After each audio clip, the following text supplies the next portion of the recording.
Hola y bienvenidos a mi canal de YouTube una vez más. Hoy tenemos una lista, un top de lugares paranormales en España. Hace mucho que no hago nada de España, así que vamos a empezar a hacer un poquito más de cosas y entre ellas se me ocurrió hacer este listado que ya hice para otros países. Sin mucho más que decir, acá en la que está en pantalla pueden ver el resto de mis casos y la lista de reproducción de este tipo de videos, así como también acá abajo tienen mis redes sociales por si quieren seguirme en alguna de ellas. Sin más, comencemos.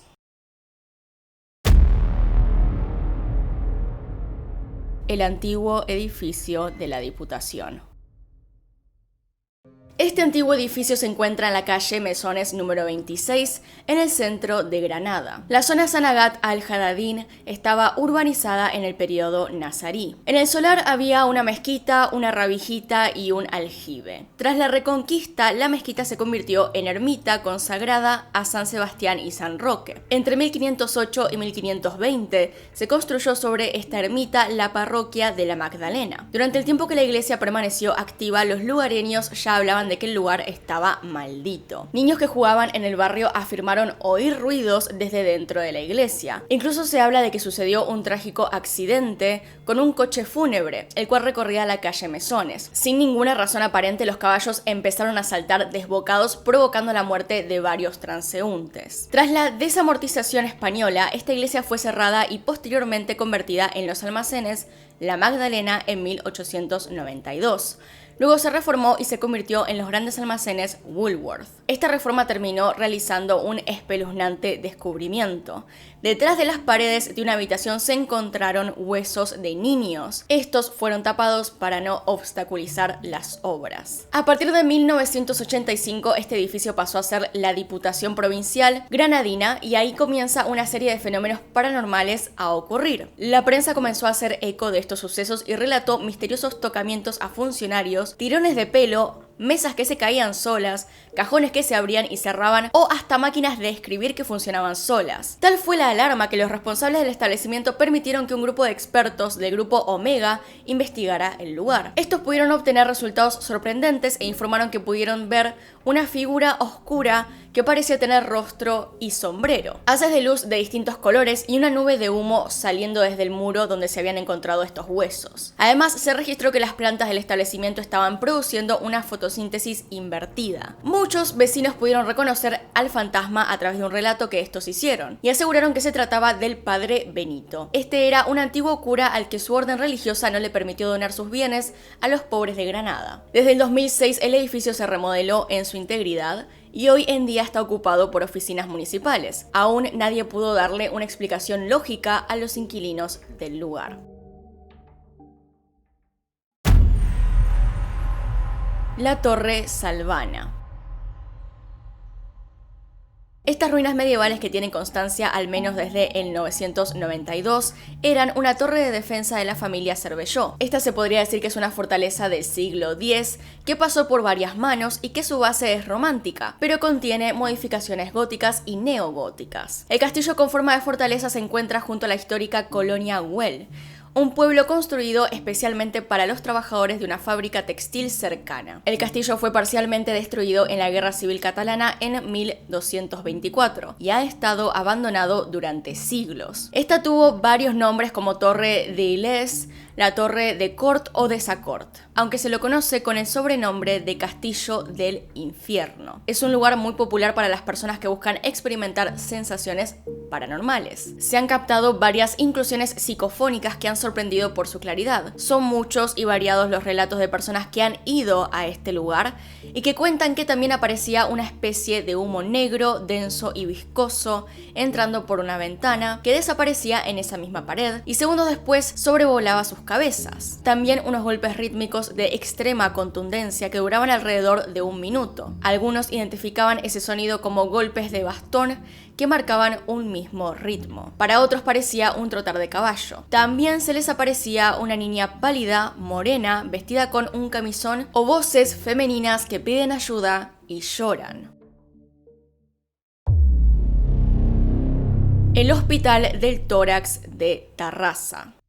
Cerca de los años 50, exactamente el 8 de junio de 1952, el Ministerio de Sanidad decidió abrir un hospital cerca de Barcelona para que acogiera a una gran cantidad de personas con enfermedades respiratorias, entre ellas la tuberculosis. El lugar donde se realizó no fue al azar, sino en el amplio oasis verde del Plaza del Bonaire, que en ese entonces tenía la tasa más baja de tuberculosis en Cataluña. Se dice que hasta el propio dictador Francisco Franco presidió esta inauguración. 2 décadas después se replanteó el proyecto dado el progreso que había en las mejoras médicas. Esto chocaba con los parámetros para los que se abrió el sanatorio, lo que provocó su reconstrucción. En 1969 abrió su rango de actuación y aceptó a enfermos con otras patologías respiratorias y cardíacas. Luego, en 1975 pasó a llamarse Hospital del Tórax y se reescribiría especializado en enfermedades de capacidad torácica. A partir de 1987, ya sin pacientes, siguió albergando consultorios e investigación hasta su cierre en 1997. Muchos secretos se dice que alberga cada rincón de este hospital, el cual fue por muchos años el que tenía mayor índice de suicidios en todo el país. Se dice que se arrojaban desde la 9ª planta del jardín apodada La Jungla. También en el 2003 la Guardia Civil detuvo a un joven que sustrajo un feto conservado en formol de las instalaciones del hospital. Los relatos de terror llegan en el programa de misterio Cuarto Milenio, conducido por Iker Jiménez. Ahí se pusieron sobre la mesa todo tipo de psicofonías y otros fenómenos paranormales. La recuperación de este lugar no llegó hasta el 2007, cuando se instaló el Parc Audiovisual de Cataluña, en donde albergó producciones como Un monstruo viene a verme, Rec 4 y hasta las actuales ediciones de Operación Triunfo. Visiones de sombras deambulando por el edificio, ver a alguien que me miraba desde la ventana, sonidos de gritos y ruidos de arrastrar y o contacto físico con lo invisible, como notar cómo te acarician la mano y el pelo. El sentir pasar por tu lado a alguien que no veías. Estos comentarios forman parte de las narrativas de las personas entrevistadas en relación con las percepciones experimentadas en el Hospital del Tórax de Terrassa, en donde dicen que el mal impregna las paredes. Sandra, una directora de arte, una vez contó: cuando estaba dentro, antes de apretar ningún botón, el ascensor cerró las puertas y bajó, pasó de largo de la planta y llegó abajo, a la morgue. Abajo se abrió la puerta y estaba todo oscuro. Sentí mucho miedo y empecé a apretar todos los botones como una loca para huir. El ascensor cerró las puertas y subió. La puerta que conducía al sótano estaba cerrada, por tanto no había ido nadie. La habitación 712 del Parador de Cardona. A escasos 100 kilómetros de Barcelona te encontrás con uno de los hoteles de la red de paradores de turismo, un castillo en buen estado de conservación que te transporta a la Edad Media, tanto por su decoración como por su arquitectura con largos y estrechos pasillos, salas austeras abovedadas, arcos apuntados, vigas de madera y elementos góticos. Todo se torna en un ambiente silencioso y solemne que también llega a ser misterioso cuando se entra al ala oeste de la 7ª planta, en donde se encuentra la habitación 712. A menos de que algún cliente la solicite, la puerta se mantiene siempre cerrada. En los últimos años, todos los clientes aseguraron haber sentido presencias extrañas. Muchos dicen que solamente les costó conciliar el sueño, pero otros mantienen que les fue imposible dormir por el ruido de movimientos de muebles en la habitación superior, aunque esta estuvo siempre vacía. Hasta el personal de limpieza accede a la habitación de 2 en 2 para no estar a solas en este lugar en ningún momento, para evitar así fenómenos extraños como los que se habían vivido en los últimos años, tales como encontrar todos los muebles juntos en el centro de la habitación, u oír voces, ver un grifo abierto o escuchar ruidos cuando no había dentro ningún huésped. Algún cliente incluso mantiene haber presenciado alguna aparición fantasmagórica. Cuenta una leyenda que el origen de los sucesos paranormales ocurrió en el siglo XI, cuando una joven cristiana, Adalés, se enamoró de un musulmán y fue condenada por su padre a vivir para siempre encerrada en la Torre Miñona, donde murió de pena. Su triste alma, aseguran, vaga todavía por la zona y se manifiestan estos extraños sucesos que muchos han percibido en la habitación 712. Aguas de Busot. Este complejo arquitectónico se construyó en el siglo XIX, en la provincia de Alicante. Originalmente diseñado, proyectado y titulado como Hotel Miramar Estación de Invierno por su dueño y promotor, el señor Conde de Casarrojas. La Guerra Civil interrumpió la actividad hotelera y al término de la misma se intentó promover un sanatorio infantil antituberculoso en las mismas instalaciones, destinada a la prevención de la tuberculosis en niños. El documento más antiguo conocido es un privilegio firmado el 30 de noviembre de 1596, dando la propiedad de las aguas a la ciudad de Alicante, la cual ostenta hasta el año 1816. 3 muertes fueron registradas en este preventorio. La primera, una enfermera que murió tras un incendio accidental. La segunda muerte fue provocada por una enfermedad no relacionada a la tuberculosis y la tercera perdió la vida tras una fuerte insolación. Muchas personas entraron a este lugar y reportaron haber visto materializarse a una dama de blanco que aparecía en las escaleras que llevaban al piso de arriba. En esas escaleras había un espejo en el cual decían que el rostro de esta mujer se reflejaba y se mostraba reír y llorar al mismo tiempo, que dependiendo de eso pasaban cosas buenas o malas. Algunos identificaban a esta dama blanca con la primera esposa que había tenido el conde de Casarrojas. También se encontraron varios casos de supuestos ritos satánicos, lo cual se dice que pudo haber funcionado como portal para que entren diferentes entidades. Investigadores de estos sucesos se adentraron obteniendo psicofonías, sombras, apariciones y diferentes voces, entre ellas niños y mujeres que responden sus dudas. Ochate.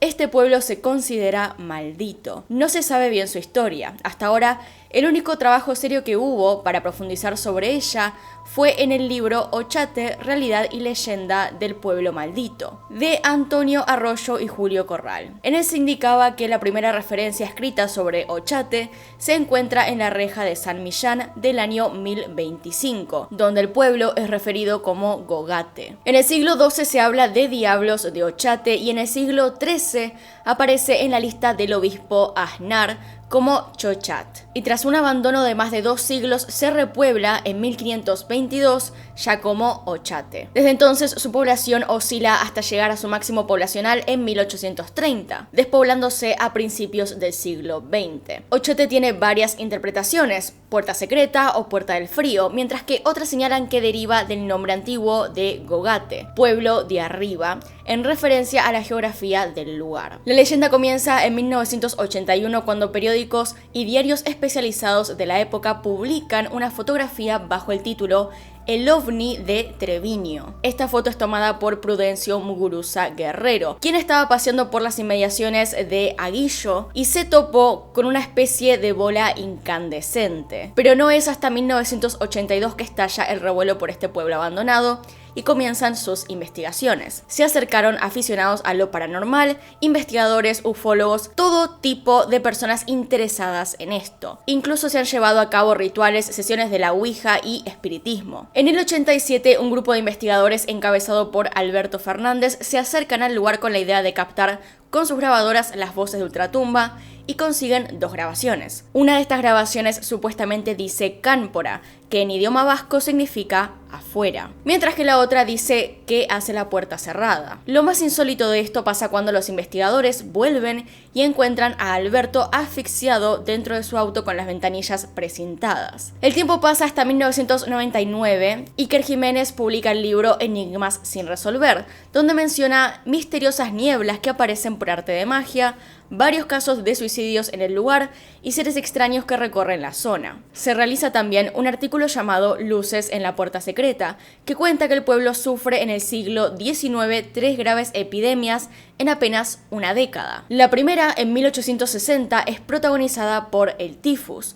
Poco después, en 1864, llega la viruela y finalmente en 1870, y más devastadora, Ochate es azotada por el cólera, dejando tal número de cadáveres que ya no cabían en el cementerio. Vecinos de pueblos cercanos tuvieron que llevar a cabo los enterramientos en una ladera cercana. Lo realmente misterioso es que esta epidemia solo afectó al pueblo maldito. Hasta ahora se siguen realizando varias investigaciones sobre el lugar, sumándole casos de muertes ocurridas ahí, y se forman cronologías que intentan explicar cómo es que este pueblo llegó a ser lo que es hoy.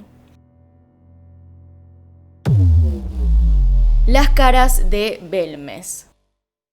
Belmes de la Moraleda es un municipio español de la provincia de Jaén, Andalucía. Está situado en la comarca de Sierra Mágina y pertenece al ámbito del Parque Natural de Sierra Mágina, a 64 kilómetros de la capital de provincia Jaén. Este lugar es muy conocido por el fenómeno de las caras, hasta tal punto en el que afectó su economía favorablemente por la cantidad de turismo. Esto comienza el 23 de agosto de 1971, cuando una mancha en el suelo comenzó a llamarle la atención a María Gómez Cámara, dado a su parecido a una cara humana. De aquel rostro, que al parecer se asemejaba al santo rostro de la Catedral de Jaén, no hay ninguna fotografía. Supuestamente el hijo de María, Miguel Pereira, harto de la avalanchada de vecinos que se acercaba a verlo, decidió raspar el pavimento y taparlo con un poco de cemento. Unos días después surgió otra imagen en el mismo sitio. Esta vez el rostro era similar al Señor de la Vida, imagen que se halla resguardada en una iglesia situada a espaldas del domicilio de la familia donde apareció la primera cara. Fue la primera de las cientos de caras que fueron apareciendo en el pavimento de la casa durante años. Ante este asunto de las caras, el alcalde de Belmes en ese entonces,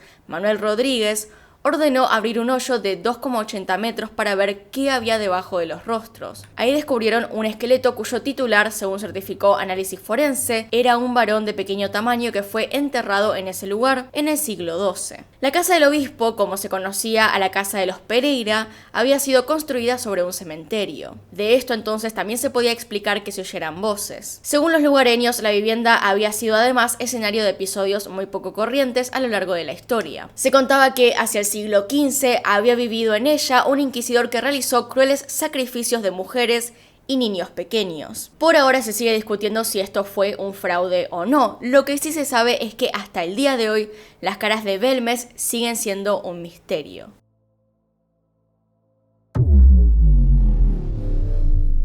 Viejo Belchite. Concebido como lugar de paso para un bando republicano que pretendía apoderarse de Zaragoza, el pueblo de Belchite se convirtió en foco de conflicto tras la aparición de una guarnición de civiles. Este sufrió el enfrentamiento de los dos bandos el 24 y 25 de agosto de 1937 y fue tomado por las tropas republicanas el 7 de septiembre tras la pérdida de 5.000 personas y un bombardeo devastador. Tras pensar en la reconstrucción, Francisco Franco decidió nombrar a la destruida Belchite como un pueblo adoptivo y símbolo de triunfo, hasta que en 1940 se ordenó la construcción de Belchite nuevo. El periodista Iker Jiménez realizó varios programas centrados en los misterios de Belchite y para muchos puso a este pueblo sobre el mapa. Carlos Bogdanich, periodista e investigador en términos similares a los de Iker Jiménez, fue el primero que se lanzó a grabar psicofonías o ruidos que nuestros oídos no son capaces de percibir. Él lo hizo en este lugar, en Belchite, allá por 1986. Instalaron 2 micrófonos en los restos de la iglesia de San Martín y dejaron grabando. Esperaban en el auto para no hacer ruido y solo iban para cambiar las cintas. En un momento su compañero Juan Carlos Mora se puso muy tenso y mirando con los ojos abiertos comenzó a gritar: "Aquí están, me apuntan". Los compañeros pudieron calmarlo mientras estaban sorprendidos por el comportamiento de alguien que para ellos era muy tranquilo. Después de 6 horas de grabación, se fueron. Mientras todos se iban a dormir, Carlos y Ricardo Martínez, quien era el técnico de sonido, comienzan a escuchar las cintas y se encuentran con sonidos de bombardeos, aviones y muchos ruidos que podemos relacionar a la guerra. Hicieron, después de una semana de esto, un programa en Radio Aragón que se hizo viral. Es por esto que un militar aviado reconoció el ruido del avión como uno de los que usaban los republicanos en los bombardeos. En el lugar aseguran haber escuchado llorar a Paulina y Antonia, 2 mujeres que murieron en los bombardeos y a la que guardias de seguridad aseguran haber visto décadas después. También a aquellas mujeres que habían quedado embarazadas fuera del matrimonio, si ocurrió algo mal en el parto y la mujer o el bebé morían, se los trataba como pecadores y se los sepultaba en lugares próximos al templo, lugares que la lluvia y la erosión han dejado al descubierto para ver los huesos. La guía turística te lleva hacia una gran cruz metálica negra adornada con remaches que fue levantada en el régimen de Franco. En aquel lugar se quemó una montaña de cadáveres de la batalla de Belchite. También te llevan por un viejo trujal, el lugar en el que se apilaban las olivas antes de la guerra y que terminó siendo una enorme fosa común. Así que bueno, ese es todo el video por hoy. Espero que les haya gustado esta pequeña historia de España, historia paranormal de España en realidad. Si alguna vez fueron a alguno de estos lugares, por favor díganlo en los comentarios, díganlo qué vieron, qué les pareció interesante de cada uno de estos puestos y por supuesto que pueden recomendarme también más lugares para hacer. Así que sin más, acá están los Patreons y los miembros del canal. Gracias por mirar hasta acá y por apoyarme a través de esas plataformas, así como también por YouTube. Acá hay un video nuevo, acá hay un video recomendado, se pueden suscribir haciendo clic en mi cara y nos vemos en otro video. Adiós.